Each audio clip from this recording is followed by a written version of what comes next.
Bismillahirrahmanirrahim. Assalamu alaikum everyone. I hope you all are fine and doing great. Welcome back to my channel. Dear viewers, आज हमारा kingdom Plantae का third lecture है जिसमें हमने alternation of generation पढ़ना है। तो इससे पहले अगर आपने अभी तक मेरे चैनल को सब्सक्राइब नहीं किया तो मेरे चैनल को सब्सक्राइब कर लें, बेल आइकन को प्रेस कर लें ताकि मेरी हर न्यू आने वाली वीडियो की अपडेट आपको मिल सके। तो आइए लेक्चर स्टार्ट करते हैं। तो हमारा आज का टॉपिक है अल्टरनेशन ऑफ जनरेशन। तो बेसिकली अल्टरनेशन ऑफ जनरेशन होता क्या है? दो जनरेशन्स का बदल बदल कर आना अल्टरनेशन ऑफ जनरेशन कहलाता है। सपोज हमारे पास गैमेटोफाइट जनरेशन है, तो गैमेटोफाइट से जो नेक्स्ट बनने वाली जनरेशन होगी वो स्पोरोफाइट होगी। देन स्पोरोफाइट से जो नेक्स्ट बनने वाली जनरेशन होगी वो गैमेटोफाइट होगी। तो इस तरह से जनरेशन्स का बदल बदल कर आने का जो प्रोसेस होता है वो अल्टरनेशन ऑफ जनरेशन कहलाता है और ये ज़्यादातर प्लांट्स में ही होता है। अब हम इसकी प्रॉपर डेफिनेशन देख लेते हैं। Alternation of haploid gametophyte with diploid sporophyte called as alternation of generation. और इसका जो लाइफ साइकिल है उसको डिप्लोहेप्लॉन्टिक लाइफ साइकिल भी कहा जाता है। अब डिप्लोहेप्लॉन्टिक लाइफ साइकिल किस वजह से कहा जा रहा है? क्योंकि इसमें हैप्लाइड गैमेटोफाइट होते हैं और डिप्लाइड स्पोरोफाइट होते हैं। हैप्लाइड और डिप्लाइड की वजह से इसको डिप्लोहेप्लॉन्टिक लाइफ साइकिल कहा जाता है, यानी इसमें डिप्लाइड जनरेशन भी होती है और हैप्लाइड जनरेशन भी होती है। तो अब हम नेक्स्ट देखते हैं। In the life cycle of a bryophytes like liverworts, hornworts and mosses, there are two distinct multicellular phases. The first one is gametophyte. अब गेमेटोफाइट होती कैसी है इसकी? ब्रायोफाइट्स की, लिवरवर्ट्स, हॉर्नवर्ट्स की गेमेटोफाइट कैसी होती है? Dominant and conspicuous. और डोमिनेंट क्या होता है? जो चीज़ वाजिया हो, क्लियर हो, जो चीज़ हमें देखने से नज़र आए वो चीज़ डोमिनेंट और कॉन्सिपिकस होती है। तो यहाँ पर लिवरवर्ट्स, हॉर्नवर्ट्स और मोसिस में जो गेमेटोफाइट है वो डोमिनेंट एंड कॉन्सिपिकस जनरेशन है। और इस जनरेशन को हैप्लाइड गैमेट प्रोड्यूसिंग जनरेशन भी कहा जाता है। अब इसमें होता क्या है? इसमें गैमेट्स प्रोड्यूस होते हैं, स्पर्मेटोजॉइड्स एंड एग्स। अब जो स्पर्मेटोजॉइड्स हैं उनकी कुछ क्वालिटीज़ देख लेते हैं। इनमें स्पर्मेटोजॉइड्स हैप्लाइड होते हैं। हैप्लाइड का क्या मतलब होता है? जिनमें हाफ नंबर ऑफ क्रोमोसोम्स हों और लार्ज नंबर होते हैं, तादाद में काफ़ी ज़्यादा होते हैं। और ये रिलीज इन वाटर होते हैं, यानी कि जो स्पर्मेटोजॉइड्स हैं ब्रायोफाइट्स के, वो पानी में रिलीज़ होते हैं, तादाद में ज़्यादा होते हैं और हैप्लाइड होते हैं। और एग्स इसके कैसे होते हैं? सिंगल। सिंगल यानी कि एक आर्चीगोनियम के अंदर सिंगल एग प्रेजेंट होता है, जबकि मैंने यहाँ पर स्पर्मेटोजॉइड्स में क्या कहा कि लार्ज नंबर के, ये तादाद में काफ़ी ज़्यादा होते हैं। जबकि एग जो होता है वो सिंगल होता है, एक आर्चीगोनियम के अंदर जस्ट एक ही एग प्रेजेंट होता है और नॉन मोटाइल होता है। एग नॉन मोटाइल मतलब कि वो मूवेबल नहीं होता, हरकत नहीं कर सकता। एंड रिटेन्ड इन द आर्चीगोनिया, या और ये आर्चीगोनिया के अंदर ही रहता है। और मैंने लास्ट लेक्चर में आपको बताया था कि ये जो स्पर्मेटोजॉइड्स होते हैं, मेल गैमेट्स, इनको पानी में रिलीज़ कर देते हैं और ये खुद ही स्विम करके एग तक पहुंचते हैं।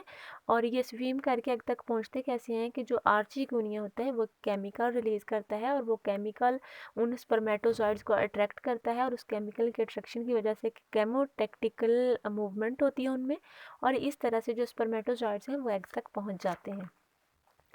अब हम बात करते हैं ओस्पोर की। तो ओस्पोर यानी कि जो जाइगोट होता है वो डिप्लाइड होता है। अब डिप्लाइड कैसे होता है कि स्पर्मेटोजॉइड्स जो हैप्लाइड होते हैं fuse with the egg to form zygote. यानी कि जो हमारे पास स्पर्मेटोजॉइड्स होता है ब्रायोफाइट्स में, मोसिस में, लिवरवर्ट्स में, वो हैप्लाइड होता है और एग भी हैप्लाइड होता है। जब एग और स्पर्मेटोजॉइड्स फ्यूज़ करते हैं तो फिर हमारे पास जाइगोट यानी कि ओस्पोर बन जाता है जो डिप्लाइड होता है, और इस प्रोसेस को कहा क्या जाता है? फर्टिलाइजेशन। ओके, अब हम देखते हैं स्पोरोफाइट को। तो स्पोरोफाइट यहाँ पर लेस कॉन्सिपिकुअस है। लेस कॉन्सिपिकुअस जो चीज़ वाजिया ना हो। अब आपको पता है ब्रायोफाइट्स की कंडीशन में जो स्पोरोफाइट है वो गेमेटोफाइट के ऊपर अटैच है, जबकि जो गेमेटोफाइट है वो कॉन्सिपिकुअस है ब्रायोफाइट्स में और इंडिपेंडेंट जनरेशन है, जबकि स्पोरोफाइट लेस कॉन्सिपिकुअस है और इसको डिपेंडेंट जनरेशन कहा जाता है। मैंने अपने लास्ट लेक्चर में भी आपको बताया था कि जो स्पोरोफाइट है वो डिपेंड करती है गेमेटोफाइट पर अपनी नरिशमेंट के लिए और प्रोटेक्शन के लिए, क्योंकि इसका जो स्पोरोफाइट में जो फोटोसिंथेटिक टिश्यूज़ हैं वो बिल्कुल रिड्यूस हो गए। एवोल्यूशन में हमने पढ़ा, मैंने उस लेक्चर में आपको बताया कि फोटोसिंथेटिक सिंथेटिक टिश्यूज़ उसमें डीजनरेट हो चुके हैं और ये अपनी खुराक खुद तैयार नहीं कर सकते। इस वजह से इन्होंने क्या किया कि ये गैमेटोफाइट के ऊपर अटैच हो गए और अपनी खुराक के लिए और प्रोटेक्शन के लिए ये गैमेटोफाइट पर ही डिपेंड करते हैं। अब इसकी मज़ीद डिटेल पढ़ते हैं। Oospore does not produce gametophyte but produce entirely different plant like sporophyte। अब जो स्पोरोफाइट है यहाँ पर ये डिप्लाइड है।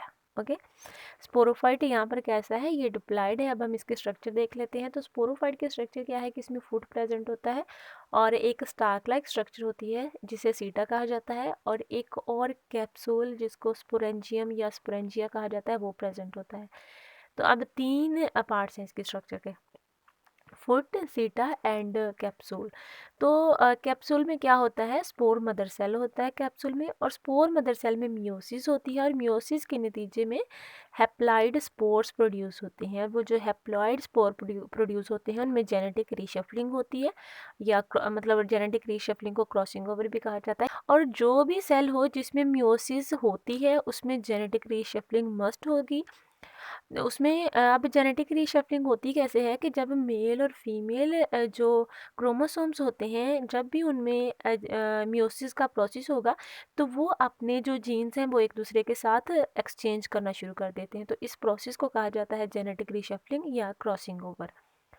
तो यहाँ पर स्पोर मदर सेल में मियोसिस होती है, मियोसिस के बाद हैप्लाइड स्पोर्स प्रोड्यूस होते हैं और वो जेनेटिकली एक दूसरे से डिफरेंट होते हैं। सपोज कि यहाँ पर हमारे पास एक मदर सेल है, उसमें 4 स्पोर्स प्रोड्यूस हुए हैं मियोसिस के नतीजे में। तो वो चारों स्पोर्स एक दूसरे से जेनेटिकली डिफरेंट होंगे। ऐसा हरगिज़ नहीं हो सकता है कि कोई से 2 स्पोर या कोई से 3 स्पोर जेनेटिकली एक दूसरे के बिल्कुल सेम हो, ऐसा बिल्कुल नहीं हो सकता। वो चारों स्पोर्स एक दूसरे से डिफरेंट होंगे। देन उनमें जर्मिनेशन होगी और जर्मिनेशन के बाद फिर गैमेटोफाइट जनरेशन बन जाएगी। ओके, और ये जितने भी क्रोमोसोम्स ज़्यादा अपने जीन्स एक्सचेंज करेंगे इतनी ही वैरायटी ज़्यादा आएगी। ठीक है, जैसे ही ज़्यादा क्रॉसिंग ओवर होगी, जेनेटिक रीशफलिंग ज़्यादा होगी तो वैरायटी के चांसेस भी बढ़ते जाएंगे, उतनी वैरायटी उसमें आती जाएगी। अब हम इसके लाइफ साइकिल को डिस्कस कर लेते हैं। तो हमारे पास स्पोरोफाइट है।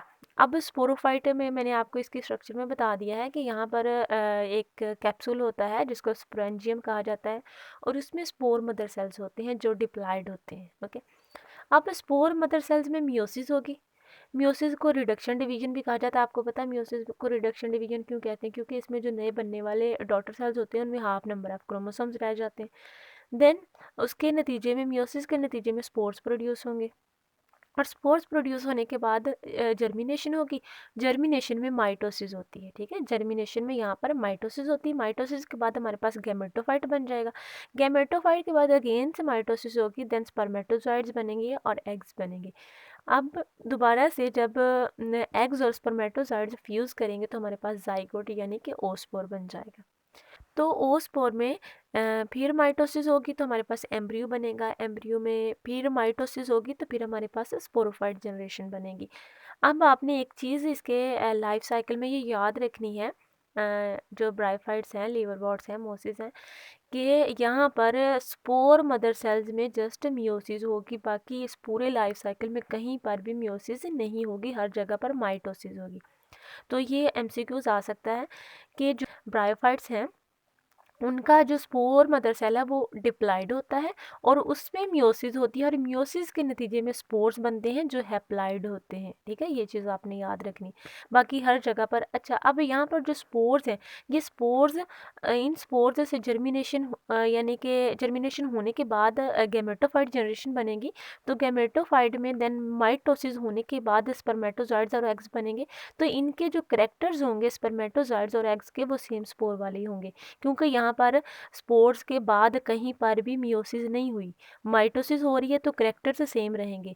करेक्टर्स जेनेटिक वेरिएशन तभी आएगी जब किसी भी जगह पर मियोसिस होगी। तो ठीक है, तो जब यहाँ पर माइटोसिस हो रही है तो यहाँ पर जेनेटिक वेरिएशन बिल्कुल नहीं आएगी। जो करेक्टर्स स्पोर्स के पास थे वही आगे स्पर्मेटोजाइड्स के पास आएंगे और एग्स के पास जाएंगे।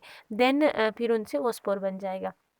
और यहाँ पर एक और चीज़ हमने देखनी है कि हमारे पास जब स्पोर मदर सेल में मियोसिस हुई है तो हमारे पास 4 स्पोर्स बन गए हैं। अब उनमें से कौन से स्पोर को जो हमारी नेचर है वो सिलेक्ट करेगी।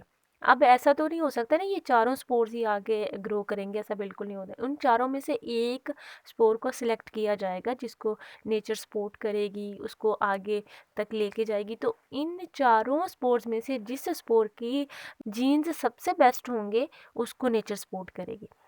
अच्छा, तो जब हमारे पास सपोज कि हमारे पास 4 स्पोर्स बने हैं, तो हमारे पास जो ए वाला स्पोर है ना, A B C D T चारों हमने इनके नाम रख दिए। तो हमारे पास जो ए वाला स्पोर है उसकी जो जीन्स हैं वो सबसे बेस्ट हैं, तो नेचर उसको सपोर्ट करेगी और बाकी तीनों को डीजनरेट कर देगी। तो इस तरह से ए से जो आगे नेक्स्ट आने वाली जनरेशन होगी जो उसके चारों स्पोर बनेंगे वो अब एक जो स्पोर था ये बहुत अच्छा था, इसके जीन्स बहुत अच्छे थे, तो इससे आने वाले जो चारों होंगे वो भी बहुत अच्छे होंगे। तो फिर उनमें से नेचर उन चारों में से जो बेस्ट होगा उसको सिलेक्ट करेगी। जैसे कि आपको पता है कि सिलेक्शन का क्राइटेरिया होता है कि जैसे हमारे पास कोई 10 बंदे हैं, तो उन 10 में से 10 मेंबर्स में से 10 कैंडिडेट्स में से हमें सिर्फ 2 लोगों को हमने सिलेक्ट करना है।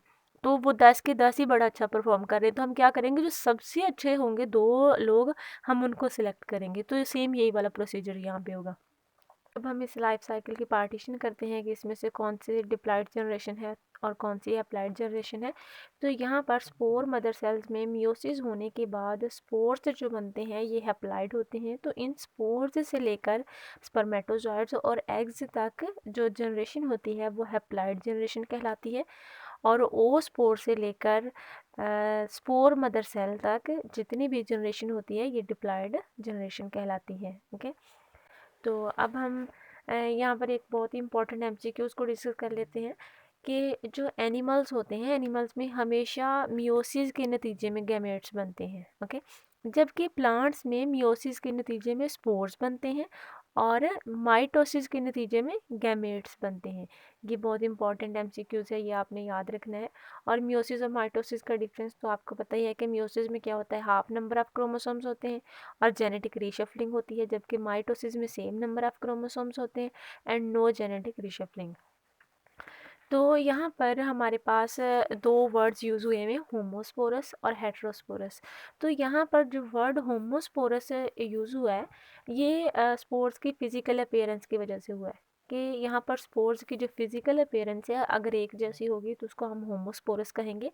यहाँ पर जेनेटिक मेकअप की बात नहीं हो रही है, मैंने आपको बता दिया कि जो स्पोर्स हैं वो हमेशा मियोसिस के नतीजे में बनते हैं। तो जब भी कोई भी चीज़ मियोसिस के नतीजे में बनती है तो उनमें जेनेटिक रीशफलिंग मस्ट है, तो वो जेनेटिकली एक दूसरे से डिफरेंट होते हैं, सेम नहीं हो सकते। और यहाँ पर जो हेट्रोस्पोरस की बात हुई हुई है ये भी इसकी फिजिकल अपीयरेंस की वजह से हुई है, लाइक इनका साइज जो छोटा बड़ा होगा एक दूसरे से डिफरेंट होगा, उस वजह से स्पोर्स को हेट्रोस्पोरस कहा गया है। क्योंकि जेनेटिकली डिफरेंट तो ये एक दूसरे से होते ही हैं, ये तो यहाँ पर बात हो चुकी है कि जो स्पोर्स बनेंगे वो जेनेटिकली हमेशा एक दूसरे से डिफरेंट होंगे। तो फिर उनको हेट्रोस्पोरस कह के यहाँ पर मेंशन करने की ज़रूरत नहीं है। यहाँ पर होमोस्पोरस और हेट्रोस्पोरस का वर्ड जस्ट उसकी फिजिकल अपीयरेंस की वजह से यूज़ किया गया है। तो अब हम इसकी सिग्निफिकेंस देख लेते हैं। तो जेनेटिक रिशफलिंग होती है ड्यूरिंग स्पोर फॉर्मेशन, क्योंकि वहाँ पर म्यूसिस हो रही होती है। और ये होती कहाँ पे है, जो स्पोर फॉर्मेशन है कहाँ पर होती है, स्पोर मदर सेल में होती है। और मियोटिक डिवीजन होती है, यानी कि मियोसिस होती है, तो इसको रिडक्शन डिवीजन भी कहा जाता है। और जो जेनेटिकली सबसे बेस्ट स्पोर होता है नेचर उसको ही सर्वाइव कराती है, उसको ही सपोर्ट करती है। तो जितने भी स्पोर्स हैं वो गैमेटोफाइट में कन्वर्ट होंगे। ओके, आपको पता है ना कि इसको अल्टरनेशन ऑफ जनरेशन भी तो इसी वजह से कहा गया है कि जो है हमारे पास स्पोरोफाइट है, स्पोर्स हैं, स्पोर्स से हमारे पास गैमेटोफाइट्स बन जाएंगे और गैमेट्स से हमारे पास देन अगेन वो स्पोर मदर सेल पे आएगा और फिर स्पोर्स बन जाएंगे। और gametophyte with the best genetic makeup, जाहिर है जब स्पोर्स बने थे तो उनमें मियोसिस हुई थी, तो जो गैमेटोफाइट जनरेशन बनेगी उसका जेनेटिक मेकअप बहुत अच्छा होगा। अब हम बात कर लेते हैं sporophyte with new genetic makeup and no reshuffling of gene during gametogenesis, gamete production, ये मैंने आपको पहले भी बता दिया। तो लास्ट पर यही बात कंक्लूड की गई है कि स्पोरोफाइट में मियोसिस होती है, मियोसिस के नतीजे में स्पोर्स बनते हैं। तो स्पोरोफाइट ही नेचर को वैरायटी प्रोवाइड करती है, ना कि गैमेटोफाइट। और जो स्पोरोफाइट है वो large number of genetic variation provide करती है नेचर को, और नेचर उनमें से जो सबसे बेस्ट होता है उसको, जिसका जेनेटिक मेकअप सबसे बेस्ट होता है उसको सिलेक्ट करती है और उसको ही आगे सपोर्ट करती है, आगे इन्वायरमेंट में सर्वाइव कराती है। तो अगर ये प्रोसेस मुसलसल होता रहे तो इससे क्या होगा, this will allow population to become increasingly adapted to environment. Okay, तो हमारा आज का टॉपिक इधर ही कंप्लीट होता है। अगर आपका कोई क्वेश्चन हो तो आप कमेंट सेक्शन में कमेंट करके मुझसे पूछ सकते हैं। Thank you for watching. अल्लाह हाफिज़।